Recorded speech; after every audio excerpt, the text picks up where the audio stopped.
Trying to lose weight? It's time to try Hers. At forhers.com/4u, you can access affordable, doctor-trusted weight loss treatments tailored just for you. These include oral medication kits or compounded GLP-1 injections. Through Hers, pricing for oral medication kits start at just $69 a month for a 10-month plan when paid in full upfront. No hidden fees, no membership fees. You shouldn't have to go out of your way to feel like yourself. Hers brings expert care straight to you with 100% online access to personalized treatment plans that put your goals first. Reach your weight loss goals with help through Hers. Get started at forhers.com/4u to access affordable, doctor-trusted weight loss plans. That's forhers.com/4u, forhers.com/4u. Paid for by Hims and Hers Health. Weight loss by Hers is not available everywhere. Compounded products are not FDA approved or verified for safety, effectiveness, or quality. Prescription required. Restrictions at forhers.com apply. All right, gunfighters. Today's episode is going to be another deep dive, shotgun nerd out. Last time we talked about birdshot. So the obvious progression today is to talk about buckshot. Now, not to insult your intelligence, but buckshot, as the name implies, is meant for bucks, deer-sized game, medium-sized game, and has been the standard for a long time for military and law enforcement. I'm going to start with a couple of caveats. Unless I mention otherwise, I'm referring to standard length, which is 2 3/4 inch 12 gauge shells. I will talk about other stuff, but I'll generally mention that when I talk about it. So if I don't say anything, just assume I'm talking 12 gauge, 2 3/4 standard load. Now, by far, I don't have numbers on this, but just in my, decades of experience in the gun world, by far the most common buckshot loading is going to be your 9-pellet double-aught buck. It's a standard. It's a standard for civilians. It's a standard for police and military. It has been a standard for a long time. 9-pellet double-aught buck, 12 gauge, 2 3/4 shell. Obviously, police officers, military, they do use other rounds, especially more specialized rounds, which we're not going to get into today. But in general, if you see a police shotgun, or military shotgun, for most instances, just realize it's the standard loading is 9-pellet double-aught buck. And that's a great load. It's the standard for a reason, but there are other buckshots and other loadings. We're going to talk about those today. Let's start off with the standard load. Double-aught buck is 33 caliber. And the pellets, there's differing numbers on what they weigh. You would think a standard 33 caliber pellet of double-aught buck that's a round lead ball would weigh the same. But I looked it up and I could find differing accounts from 50-something grains. So you're getting 9 33 caliber projectiles and roughly going at around 1,350 feet a second. I know that can vary depending load to load, shot to shot, but let's just, for a number that we have to pick, let's pick that. So if you think about that, 9 millimeters around 35 caliber, and 1350 is like plus P plus. It's a super screaming 9 millimeter round. You could get there, but it's cooking. And again, you get 9 of those. It's not the same because it's not an expanding hollow point bullet. It's a round lead ball. But if you think about that, you get 9 of those roughly the same diameter projectiles, round lead balls. It obviously is a great stopping round. That's kind of why it is the standard. So let's talk about some other loads. Why may you want to differ from that? Why might you want to go with other loads? Well, it's pretty well known in the community that a lot of times 9-pellet double-aught buck, one of those pellets for whatever reason flies off. It's called the 9-pellet flyer. A lot of times they'll be in a tight group and you'll have one that's off to the side, and that, from what I understand, has to do with the way they're stacked up in the shell. So they're stacked up in the shell in different arrays in the 9-pellet and the 8-pellet. And in general, the 8-pellet load doesn't have that. And if you're talking about for a defensive load, I doubt any bad guy is going to know the difference whether they got shot with 8-pellet or 9-pellet double-aught buck. And a flyer, depending on the distance, could be a liability. So The 8 pellet is pretty common in law enforcement circles. Not as common as 9 pellet, but it is common, and I wanted you to be aware of its existence and why it exists. Also, in general, that'll be called like your reduced recoil or less recoil load. Again, there's more than enough power in that 9 pellet double-aught buck to, in general, take a little bit off and still be a great stopping round. Also, why might you want to move up? So you might want to get double-aught buck in a Magnum, especially for hunting things like bear, hunting things like deer, where, you're not going to be shooting a ton of rounds. It's not a tactical environment where you're probably going to have to dump all the rounds in your tube. Even in military and law enforcement, I can't think of any scenario where a cop has emptied his entire payload of double-aught buck if he actually hit the target. But let's say that's not an issue and you just want the best stopping round. You can bump that to a Magnum.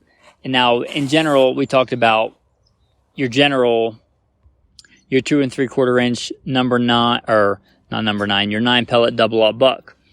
Well, you could push that up to a Magnum and get 12 pellets of double-aught buck. Shop the Sherwin-Williams Super Sale and get 40% off paints and stains September 19th through the 24th. With prices starting at $29.39, it's the perfect time to transform your space with color. Whether you're looking to revamp your interior or exterior, we have you covered with bold hues, soothing neutrals, and everything in between. Visit your neighborhood Sherwin-Williams store or shop the sale online. Delivery available on qualifying orders. Click the banner to learn more. Retail sales only. Some exclusions apply. See store for details. Now you go from 9 to 12, that's quite a bit as far as percentages go. That's quite a bit bigger. So that's quite a bit more payload. And again, if you only plan to be taking one shot on a deer or a bear, that gives you 3 more opportunities to hit something vital. So why not? The recoil is probably not going to be an issue. You're not really too concerned about shot recovery. So you might want to bump up to a Magnum. Again, going from, in general, 9 pellets to 12 pellets of double-aught buck. Realize that Magnum in the shotgun world, whether it's birdshot or buckshot, or slugs in general, there's no real definition for what Magnum means, but in general, it means you get a heavier payload. Now realize in the rifle world, that's different. If you, let's say, go from a 308 to a 300 Winchester Magnum, in general, you're shooting the same weight of bullet, 150 to 168 grain is most common, but with the Magnum, you're shooting it much faster. It's kind of not the same in the shotgunning world. In general, what you're getting with a shotgun Magnum is a bigger payload. So, again, we go from 9 pellets to 12 pellets. And you're probably going from a 2 3/4 to a 3-inch shell, which most common shotguns today will still handle. So realize that in reference to Magnums for shotguns. Not the same as a rifle. Now, we talked thus far about double-aught buck. There are other buckshots, surprisingly enough. I know that may surprise some of you that only live in the tactical world of double-aught buck. Now, I'll be the first to tell you that I have biases just like everybody else. My favorite for buckshot is number 4 buck. That's probably your second most common buckshot after your 9 pellet double-aught buck is number 4 buck. Now, we talked about your standard loading of 9 pellets. You go to number 4 buck, your standard loading is 27 pellets. 27 pellets. You think they must be small. Well, they're 24 caliber, I believe, in diameter. So they're not that small. They're almost quarter bore. 24 caliber. And again, you get 27 of them in just a standard loading. 27 versus 9. And if you go to a Magnum, in general, you get 41 pellets. So 12 versus 41 is even bigger disparity, I think, than 9 versus 27. 41 pellets. That's a lot for a 3-inch, Magnum of number 4 buck. So why might you want to choose number 4 buck? Well, I can tell you that I've hunted with it since I've been a young man and taken bear and deer with number 4 buck. And just like you hear the argument, and I think a valid one, in the handgun world, that shot placement is most important. Well, I think it's the same. I think it's the same in the shotgunning world when you come to buckshot.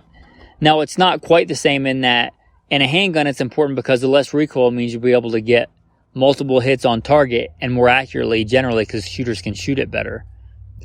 But in shotgunning, the real advantage is that you have that many more pellets to hit a vital organ. Now, if you hit somebody or something, an animal, whatever, in the brain or the lungs or the heart or the liver, is it really going to make a huge difference if it's a 33 caliber pellet or a 24 caliber pellet going at 1350 feet a second? Or is it more important that one or several of those hit the heart or hit the liver or the lungs? And I would submit that that is more important. And to me, that's why in general, my go-to defensive load is number 4 buck. I prefer it to the more popular double-aught buck. With some caveats. Now my truck gun, the gun that is in the back of my truck, that stays loaded up, sitting behind the seat of the Hummer, why is that loaded with double-aught instead of number 4 if number 4 is my favorite? Well, penetration. Obviously, I believe force equals mass times acceleration, if I'm remembering that right. So the bigger 33 caliber double-aught buck is going to penetrate, given going at the same velocity, more than the number 4 buck is. Now, if I'm in a vehicle, it's a good chance I might have to shoot outside the vehicle. Like I might have to shoot through my windshield, or very likely I might have to shoot into somebody else's vehicle. That's not an uncommon scenario to think of in vehicle scenarios. So that's why my truck gun is loaded with 9 pellet double-aught buck. My home defense shotgun should be loaded with number 4 buck. I'm not concerned about, nor do I want necessarily that buckshot to go through walls or go through things. So 2 different applications, but for hunting and for home defense, probably the most common of what most of us are going to use our shotgun for, I prefer number 4 buck. And I prefer it again because I get more chances, more pellets. I give them the opportunity, even if it's the same, cone of pellets, the same, let's say how buckshot works, just like birdshot works. You shoot it out of whatever shotgun, whatever choke, and it starts to spread apart as soon as it comes out. Whatever size of that circle is, I get more pellets in that circle, all other things being equal, with the number 4 than I do the double-aught. Again, double-aught buck, I'm getting 9, and then with number 4, I'm getting 27, or if I go magnum, I'm getting 12 versus 41. 41 is quite a bit. 41 pellets is a lot to be in that circle. And when it comes to like outside scenarios, I find, at least for me, when I'm patterning, I'm much more comfortable at longer ranges with number 4 buck. Even if the cone of fire is the same, let's say that I'm at the point where I'm getting 2 or 1 hits with double-aught buck, and they may be marginal. That's still pretty good. Like, I wouldn't want to get hit with that, don't get me wrong.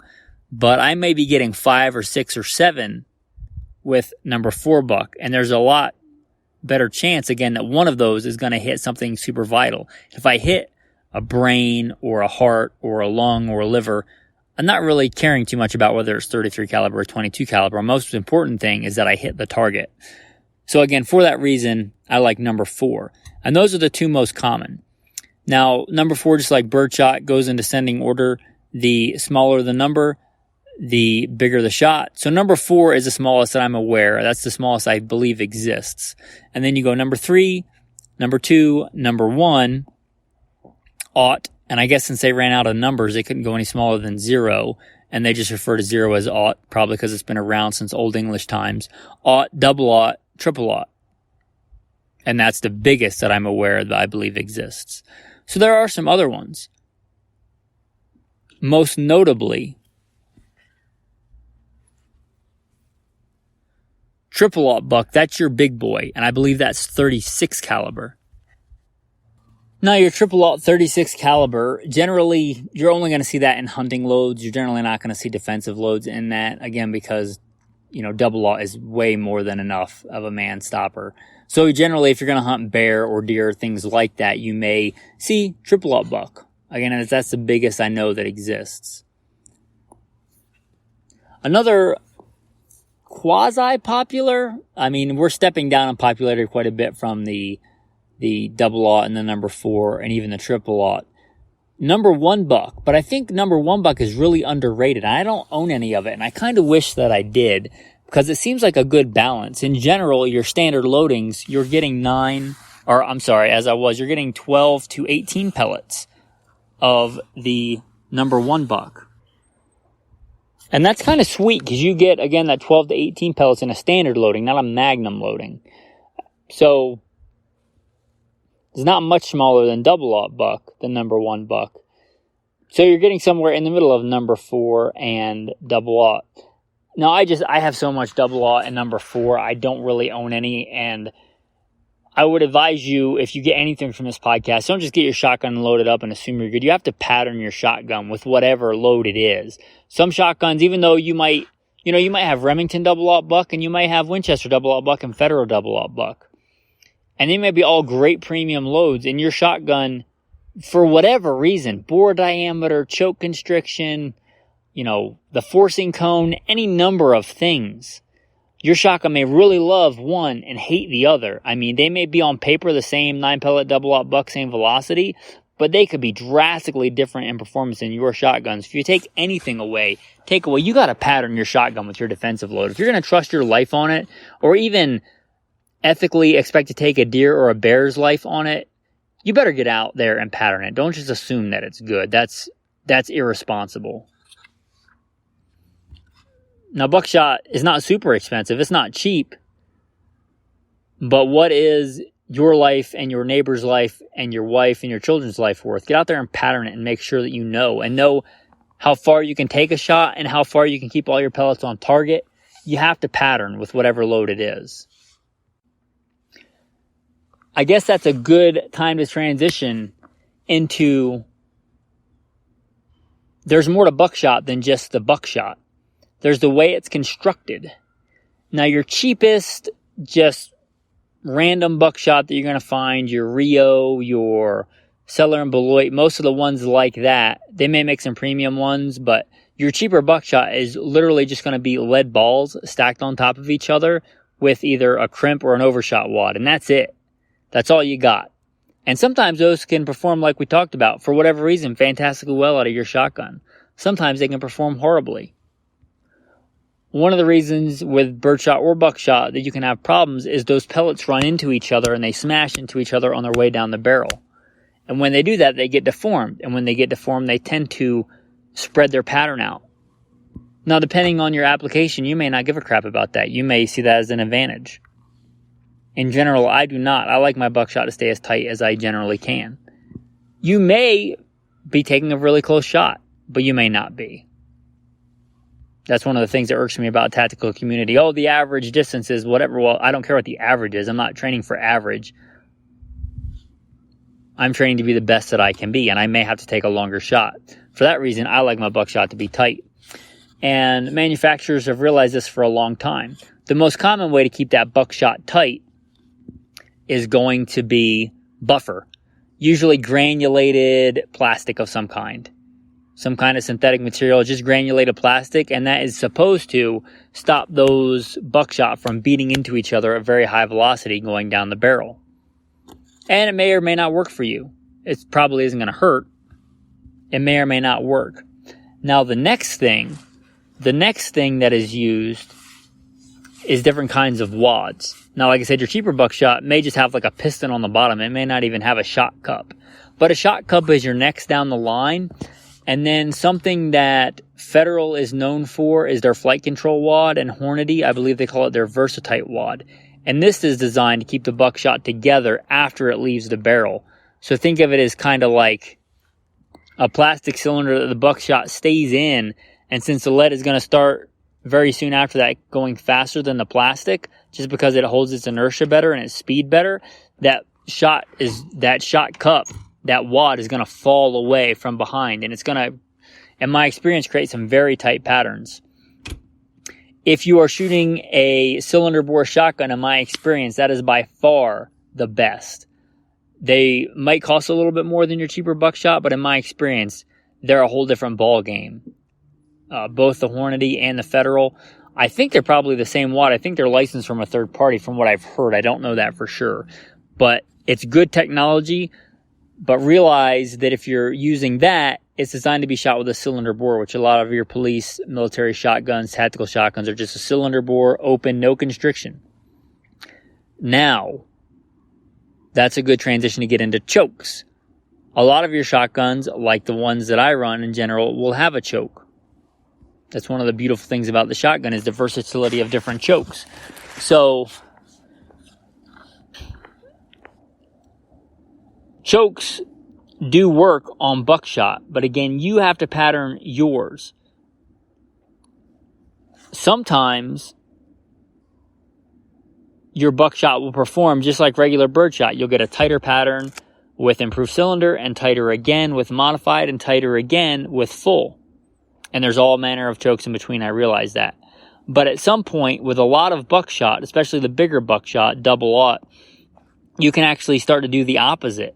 Because remember I said those pellets are banging into each other? When you force them into a cone, especially the big ones like that, they don't squish as much as smaller shot. And sometimes they can beat into each other so much that the pattern opens up. So you may find that, ironically, you get a better pattern out of a cylinder bore than you get out of a full choke. You may find that you get the best one out of modified, and full choke is too constrictive, and it starts to beat into each other, and it opens back up, so you get a worse pattern with full choke. Again, you have to pattern this. Don't just assume. And again, that's another reason that I like number 4 buck. Number 4 buck should, in theory, not do that as much as double-aught buck, because it's smaller, there's more of them, and they can go through chokes better. In general, again, shotguns are individuals just like women are individuals. Don't just assume because most women like caramel macchiatos that all women do. Some women like their coffee black and bitter. Same with shotguns. Don't assume because it's the general rule it works for your shotgun. They can be vastly different, and you see that show up a lot in buckshot. So you have to know that, and you have to experiment with that and know your load for your shotgun. So we talked a little bit about chokes. Again, for your application, a lot of defensive shotguns are going to be cylinder bore. One of the beautiful things about most modern shotguns, like I talk about my go-to shotgun for the apocalypse if I had only one gun. You know, one of the beautiful things about that is I can have different chokes that don't weigh very much. You know, I can put them in a side thing on my scabbard that I carry my survival gear in. They don't take up much room, and I have that versatility. If I'm in duck country and I know I'm going to be taking quite a few long shots on ducks, then I'll change out my choke. If I'm in an urban environment, I'm probably going to go cylinder or improved cylinder. You know, and that's one of the great, beautiful things about the versatility of a shotgun.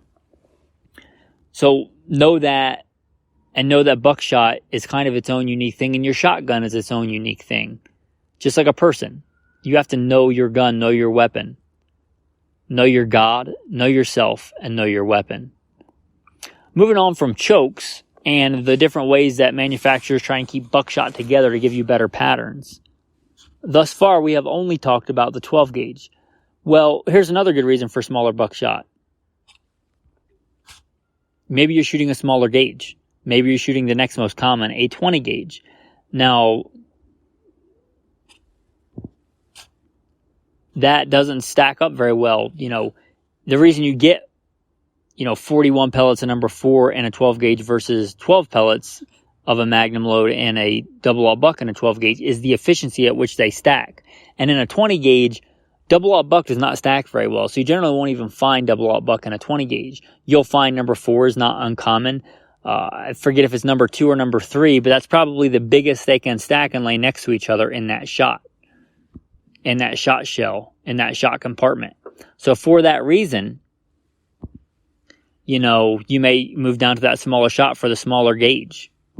Ironically, when you get to the 410, a lot of times you'll find triple-aught buck because it doesn't stack next to each other at all. That shotgun is so small that the shot literally gets stacked one on top of another like a column. So I believe 5 pellet of triple-aught buck, which is nothing to sneeze at, is a most common loading in a 410. So I say that to say that different gauges, the shot plays with each other differently. You generally can't stack shot in on double-aught buck in a 20 gauge. And something unique that's come about in recent years, which has caused me to rethink my choice of Apocalypse shotgun, is the mini shells. One of the big drawbacks in the prepper community, there's a big debate, what's better, the 22 long rifle or the shotgun? One of the big things that people gravitated towards the 22 is you can carry a lot of ammo. Now, don't get me wrong, a mini shell is nowhere near as small as a 22 long rifle ammo, but it is quite a bit smaller and handier, both in size and bulk of the ammo and weight than a traditional shell. So we talked about your standard loading is 2 3/4 inches, a Magnum is 3 inches.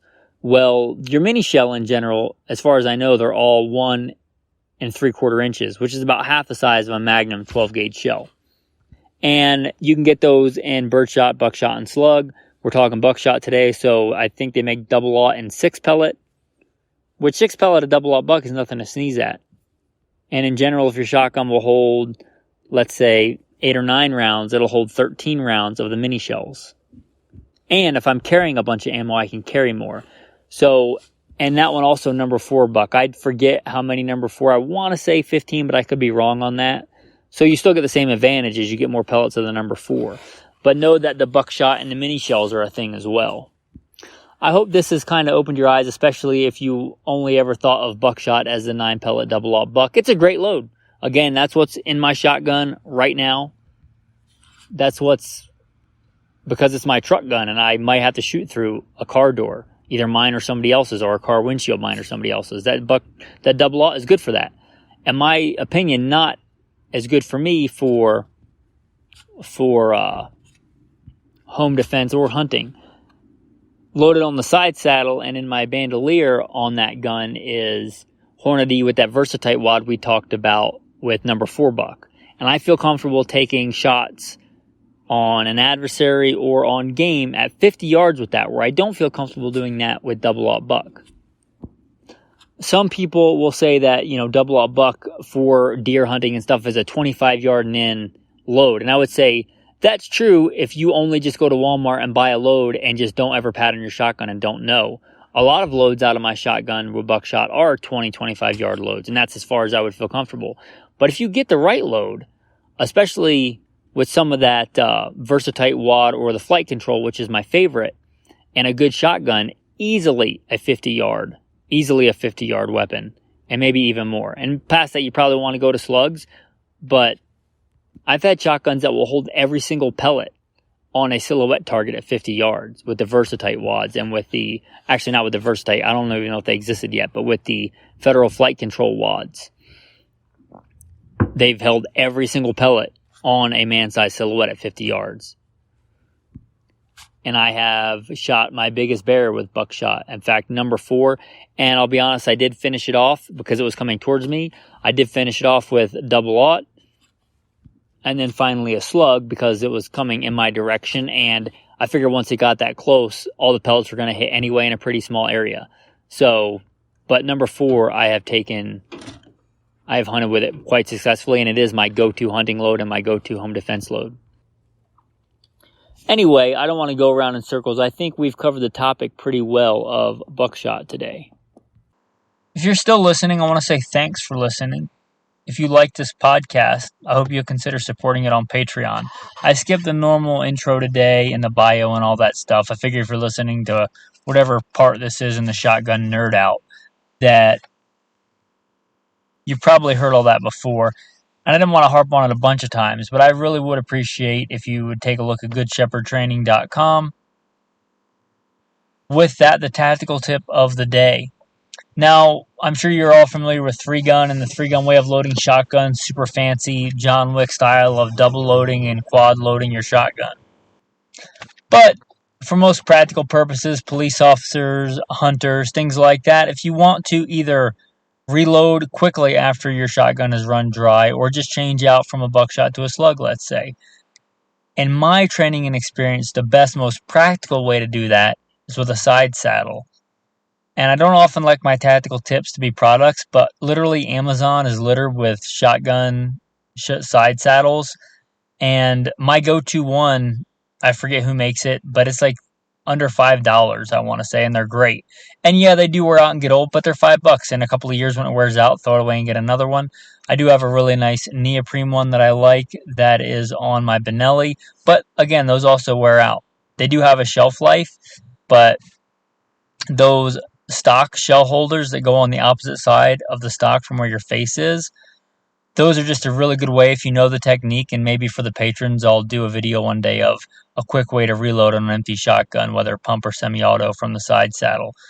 But they're the most practical way that I know of. So that's your tactical tip of the day. If you don't have one of those on your go-to shotgun, they're a few bucks. You really should have one, a side saddle, and learn how to load quickly and reload quickly. Both when you run dry, just throwing one more in the chamber really quickly and continuing to do that till the situation is over, whether hunting or tactical, or, flipping the shotgun upside down and loading a few rounds if it's more of an administrative tactical reload. And a tactical tip on top of that, if you're, let's say, in your side saddle running a mixture of buckshot and slugs, let's say 3 double-aught and 2 slugs, turning your slugs the other way, let's say upside down, so they're easily identified and you know which ones are which. With your tactile feel in the dark and whatever situation, you know which ones are buckshot and which ones are slugs. That's your tactical tip of the day. Your tactical verse of the day, Joshua chapter 1. I've probably mentioned it before, but it's hard to beat. I'll mention it again. No man shall be able to stand before you all the days of your life. As I was with Moses, so I will be with you. I will not leave you nor forsake you. Be strong and of good courage.